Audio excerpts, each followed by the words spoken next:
Hey everyone, Joe Whattaday Lowry for OneWrestlingVideo.com. I recently had the chance to catch up with former WWE superstar and women's champion, the lovely Candice Michelle. You can see this interview as well as others exclusively on Bill Apter's OneWrestlingVideo.com YouTube channel. For now, let's go to Whattaday with Candice Michelle. Hey everybody, Joe Lowry here, Whattaday, and my guest at this time really needs no introduction, but she's going to get one anyway. She is a former WWE champion, a model, and an actress. You've seen her in hit shows, Seventh Heaven, Party of Five. She's been on the big screen movies like Tomcats, Anger Management, Dodgeball, the list goes on. She's a mother, a motivational speaker, a true warrior, and the second woman to win the 24/7 championship. Bet you didn't know that. Let's give a warm Whattaday welcome to the beautiful and talented Miss Candice Michelle. Thank you, Joe. Whattaday! Well, that's going to be one of the most enthusiastic Whattadays I've ever had. So, well, your intro of me was really kind, so I thought I got to do you back some good. I like to do my homework, so thank you very much. So let's jump right in. I'm going to take you right back to the Raw reunion show back in 2019. I turned the TV on. I see you with Kelly, Naomi, and all of a sudden Melina's there. The shirt comes off. She's a referee, and boom, 1, 2, 3. You become the second WWE 24/7 champion. Got to ask you, when you arrived to the arena that night, did you have any idea that's what was going to happen? Absolutely not. Matter of fact, I thought I would be in one of those good old pre-tapes where they put us legends all in a big pack and we're barely seen. And pretty much there to just enjoy the company, you know, see my old friends, be a part of the show. And so that was a really big surprise for me. Excellent. I watch that video all the time. I think it's a ride. But your reign, however, was, well, let's just say short-lived. As we all know, Medusa, a.k.a. Alundra Blaze, came up behind you and took you for the title there. Now, there's some stuff going around on social media. I don't know if you caught it yesterday or over the weekend, but with Bad Bunny winning the 24/7 championship, Alundra Blaze now says she's still the rightful champion because she won it that night. I do know she paid the $1 Million Man to take the title, but she said she never lost it or was pinned or all that stuff. So she still is the rightful 24/7 champion. Any comment on that? Well, you know what? You got to get pinned for a 3 count to take it away from somebody. So I think this is a match in the making, and she's just incredible. I have a lot of respect for her. She's super talented, and I think that'd be a great match. Yeah, she's great. We talk on social media all the time, and she's actually coming on the show very soon. She's getting her stuff situated. I said, don't worry about that. We can talk about anything, but she's very organized. She wants to have like a laundry list of things to talk about, so I look forward to that. Now, you were discovered by way of a WWE Diva search. Was this something on your radar back then? Was this a bucket list item, or was this something that you just fell into? Want to share that? Yeah, well, I'll never forget the day. My agent calls me. I'm in LA. I'm doing photo shoots and acting and waitressing. And he's like, you know, I'm not so sure if you're going to be interested in this or not. And he's totally downplaying it. He's like, you know, WWE is doing this Diva search contest, but the winner will get $100,000 in a 1-year contract. Like, he was so excited about that part, right? Oh, okay. The what? And he's like, I said, wow, $100,000 too. Wow, okay. And for me, this was like a light bulb went off. I mean, I grew up watching wrestling. You know, every Monday night, climbing on the couch with my stepdad. We're cheering for Hulk Hogan. I had a Hulk Hogan doll instead of a Barbie doll. And I remember just sitting there thinking, is this actually coming full circle? Like, I remember watching the show like they're a hero, like they're superstar. Like, you can't train to be that. You know, I never heard of a wrestling school. I never even thought that would be a job. Right. And so to have that opportunity, I just felt like this was meant to be. So when I did get cut from that contest, it was actually, you know, I get cut all the time. In Hollywood, you audition multiple times a day. It's just part of the reality. Right. Cut for that one really kind of stung. And so when they called me back, that was a really cool opportunity. Wow. Now, when you got involved with the WWE, you mainly were like a backstage makeup artist or something like that. They kind of put you in that role. Did you know at the time when you won the contest you were actually going to get in the ring at some point, or was that a trial by error type thing? You know, I knew I was, but they didn't know that. You know, when I signed my contract on the dotted line, I knew I was going to be the next champion. Oh, nice. Awesome. They didn't know that, right? Right. At that time, I'll never forget. They're like, oh, we're just prettying up the business. We're bringing the models from Hollywood. Yeah. And so it was up to me. And Vince said in this meeting, I'll never forget, he said, I give you guys a platform. Of course, he wasn't talking directly to me, but I was he's like, it's up to you what you do with it. And so from there on out, I would show up 2 hours before the house shows. Once I was able, when I was on the house shows, I'd rent a ring here in LA. It cost me $3 a day, probably the crappiest ring you could ever train in. But slowly and slowly, once they saw my momentum, then people would get behind me and they started to help me out. But the rest actually take a lot of the credit of this because they're the ones setting up the rings beforehand. Right. And they would get in the ring with me and they'd start to teach me what this move was and how to do this and how to bump. And, you know, my wrestling school is on the road. Now you grew up, you said, watching wrestling with your stepdad. What's your first memory of wrestling? My favorite memory is when he took me to my very first event live. So it was at the Bradley Center in Milwaukee, Wisconsin. Oh, yeah. Yep. We weren't front row, but we were right on the entranceway. Okay. And I remember the bushwhackers coming down. You're like, come down, stop. Yeah. Oh, yeah. Oh, yeah. Stop right next to me. And I think I was maybe like 9. And I'm looking up at them and they're just superheroes. And I put my little hand up and he high fives me. Wow. And for me, like now coming full circle, it's like, whoa, I had that spirit in my soul. I just didn't know where it was going until that, you know, audition happened for me. Nope, I hear you. I get stories like that all the time. I had one with Magnificent Morocco back in '81 when I was a kid. I ran up to him and like slapped him on the head and all that stuff. And he remembered it. I had him on the show a couple of months ago and he remembered that. And I thought that was like the cat's meow right there. So, Totally. you know, now I do recall you won the title against Molina and so forth, but you suffered some injuries along the way and afterwards and so forth. And, you know, a lot of people downplay that stuff, but you had a fractured or shattered clavicle. Is that right? Yeah. So on, the first major injury was really when I broke my clavicle, when I was knocked out on TV and they put me in. Thankfully, it was just my clavicle because everybody thought I broke my neck that day. So I'm grateful that it was that. But I had the wrestler's mentality. I was just getting good at the craft. I was just understanding the philosophy. The crowd was just finally accepting me. Right. And you come home and they're like, you can do nothing for a broken clavicle. Really. You just sit on your butt and do nothing. Wow. And I remember trying to train and work out and, you know, do as much as you can. And I'll never forget being backstage. Yeah. I was like, I'm fine. I can wrestle. My husband's a doctor and the doctor's backstage like, the x-ray says it's still broken. And somehow I convinced them, I take full responsibility. I convinced them I am fine to wrestle. Look at my arms. They can move, you know? Yeah. And they put me in a match. And on the very first drop kick, I landed and I shattered it. Oh, my goodness. But I finished that match. And if you go back to this match, the funniest part is the ref went to raise my hand. And I couldn't move it now. I mean, it's shattered in there. Oh, my goodness. Like, please go to the other side and raise my other hand. And I thought I'm smiling, like, you know, I'm like, the cameras are on me. Yeah. But in reality, I look like, wow, she's hurt. Yeah. Now, with these injuries and so forth, do people like maybe family members or friends who say, yeah, it's fake, it's fake, it's fake. And then you suffer an injury like this and all of a sudden they're like, whoa, did you get any reactions like that?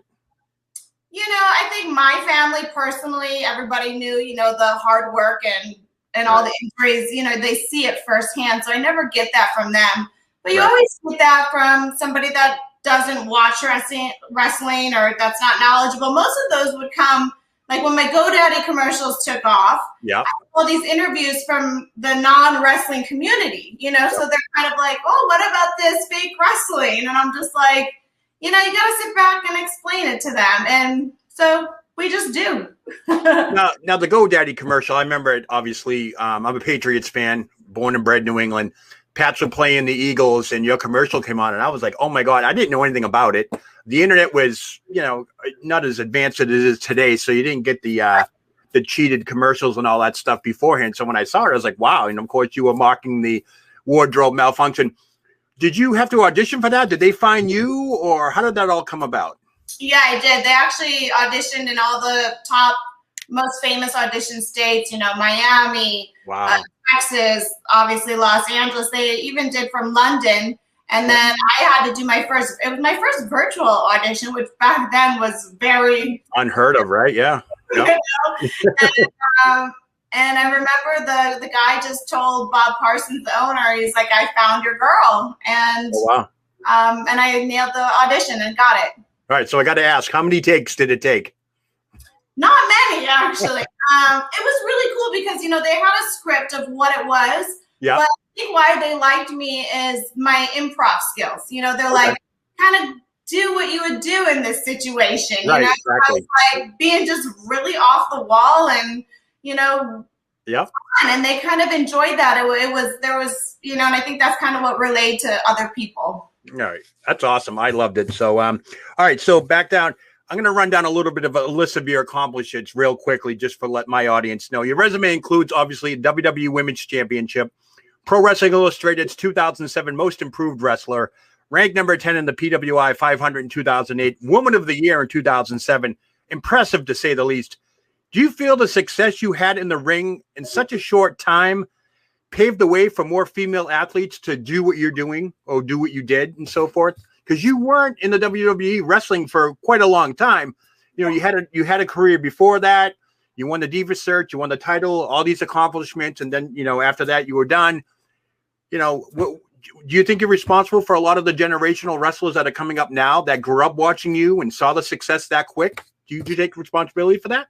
You know, I play a role in it, most definitely. And the role I think I mostly play in it is I had to do the bra and panties match. I had to do a WrestleMania Playboy match down to a bikini on a bed with pillows and, you know, try to do wrestling moves under those.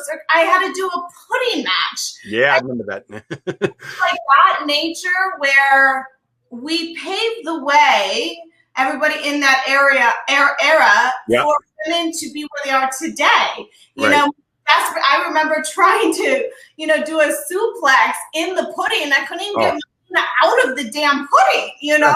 We tried so hard to be where they are today, and it's an honor to see where they are today. They're incredible athletes, and I was a part of it. Now, speaking of today's wrestlers, do you still watch the wrestling programs? Do you have a favorite? Do you know of AEW and all that? Do you stay in touch with anybody like that, or? I stay in touch with quite a few. I think Charlotte Flair is just definitely a favorite. You know, I worked with Ric Flair for so long, and he was an icon for me growing up. So to work with him, I remember his little girl coming when she was just little, and to see her flourishing for her hard work, not because she's Ric Flair's daughter, but her hard work and her talent. It's incredible. I don't get to watch the product like I used to. I'm homeschooling 3 little girls and running businesses, so that's all you're doing. Okay, stay up that late, to be honest, but I stay in the loop a little bit, you know, here and there. Now, do you ever catch a little bit of AEW or anything like that? You know, I have some friends there, so it's mostly like the social media stuff that they put to kind of follow, but actually like sitting down for the whole show, I don't. Right. No. Oh, obviously I DVR them too. They're just too long. And, you know, most of the time you have to catch up with them, you know, commercial free. So I do understand that and so forth.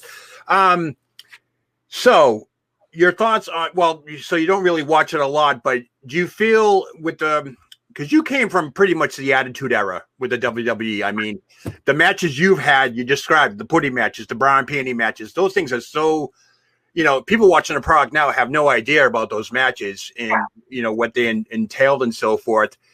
A lot of people, mainly AEW side, are looking for that attitude. Do you think that's something that women can transgression back to? Or do you think we're past all that now?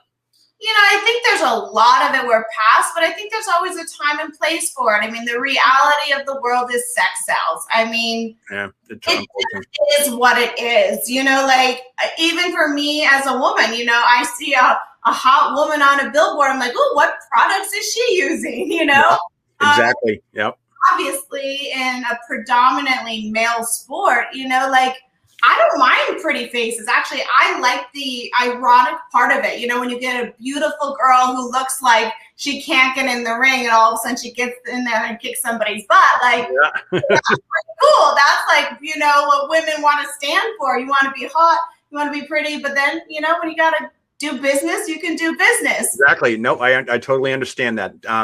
Real quickly, Royal Rumble, have they ever called you to come back? Like Victoria came back this year. Carlito, he was on the show last week. He came back. Have they ever reached out to you to probably jump in there one time? No, they haven't. And I just did a podcast on this. Apparently they promoted I was coming and why did I no show. And, you know, I always just talk about, you know, sometimes you don't make the cut, but I always make the headline. You know, you do the work behind the scenes and you're ready when it comes and when it happens. And those I just wasn't asked. Yep. Any press is better than no press, right? Exactly. So you have a website now, CandiceMichelle.com. I was surfing around on it and so forth. Motivational. You got a 21-day COVID cleanse thing going on. You want to tell my viewers a little bit about that? Yeah. So through all the work that I've always done, I think I've always intuitively been a coach. But my whole thing now is really teaching people to live their dreams by training. Like, it's what I'm good at. I go by my values, my rituals, and standards. And those three things, people sometimes don't know what those are even, like what the meaning is and how to find them. So I help people find them, building this federation of like-minded people that like to train their ass off to live their life like a party. That's right? Awesome. My party might be a little different than yours, but we all want those things in life, you know? Right. So helping people make their dreams come true. Now, I know you do something every Fridays at 11 a.m. or something like that. And now, do you think with the COVID and all that going on, it's more beneficial for people now because we are in that age of virtual reality and so forth? So a lot of interviews, a lot of stuff is being done just like we're doing right now. You see a lot of people finding you over there on your website? Yeah, and for me, it's really about being of service. So a lot of my following really knows that I'm a wrestler, I was a model, I was an actor, I was a mom, right? But who am I now? And so it's just my way of giving back to the community. You know, nowadays the suicide rate is at an all-time high. Yeah. Bullying is at an all-time high, even though we can't see people. Yeah. You know, things like that. So, and how do you stay motivated when you're trapped in your house? Yep, it is tough. Find those things. So it's free. It's called The Good Champs. It's my husband and I, and we just get together and we give you all the stuff that we do on a daily basis to make life great. And we share our failures, you know, like for my kids, I tell them, like, what'd you fail at today? Like, I want them to fail because if you're not failing, you're not working hard enough. Like creating these relationships with ourselves. Like I wasn't taught that as a kid. Most people weren't. Exactly. Right. I remember my kids growing up. I had three of them. They're all grown up now and married and so forth. We'd sit around the table and I do high and low for the day. They tell me they're high for the day and they're low and all that stuff. So I totally get where you're coming from. I do feel kind of bad for the children nowadays. We live right near a high school and these kids want to play football and do all that and they can't. You can't do the graduation thing. So it's tough. I understand, but hopefully we're going to be turning some curve hopefully soon. So how is it out in California? You hear stories, you never know what's the truth. How is COVID out there right now? I mean, it's terrible out here. Yeah, I mean, disclosure. I personally am not worried about COVID. It's everybody's suffering because of the way the government runs it. That's just my opinion. You know, I'm right there with you. I go to the mall, and I mean, I think I live in a third world country. I've been for 22 years now. I've never seen so many homeless people, and it's like enabled here, like blocks and blocks and blocks. In addition, like you go to the mall and like all the stores are closing down, but somehow Louis Vuitton and Gucci have a line down, like, you know, like the rich are getting richer and the poor are kind of dying. And it's like that here too. The mall, we went to the mall the other day. It's like every other store is closed or they're closed for now because somebody had COVID. It's just the malls are like almost extinct now. So I guess it's the same way over there than it is here. So I hear stories, but I like to ask firsthand only because, you know, things get lost in translation on social media. So, all right, one quick final question. I know we're out of time. Okay. What's in store for Candice Michelle going forward? I like to ask that. Oh, what a cool question. For me, it's just growing my motivational business. You know, I really have a gift. I'm a protagonist in a way of I can find a person and truly believe that they can live their dreams. And it's a gift I have, and I can help them see that and help them along that journey. Awesome. And I learned this with my sister, because my sister and I, same mom, same father. And she says to me, why do you always know what you want to do in life? Like, she's 48. And she's like, I just wish I knew what I wanted to do so I could work at it. Yeah. And that for me was like this thing. If I could help her, how many millions of people could I help live a beautiful life? You know, like when you work on yourself, like I win the championship, right? Right. Beautiful moment. But the next day, that moment's gone. Right. If I help you achieve your goal, that moment for me lasts a lifetime. Exactly. I agree with that. I mean, there should be a lot more people like you in this world for that, because there are too many people trying to take people down when they really should be lifting people up. And, you know, that's awesome. And that's a great way to close this show. But I want to thank you so much for coming on. Again, CandiceMichelle.com is the website. Go on and check it out. I was on it. It's great. And again, I want to thank you for coming on Whattaday. Awesome. Thank you. It was a great Whattaday. Right. All right, folks, that's going to do it for me. Don't forget to check out OneWrestlingVideo.com YouTube site to check out this interview and much, much more. I'm Joe Lowry. What a day.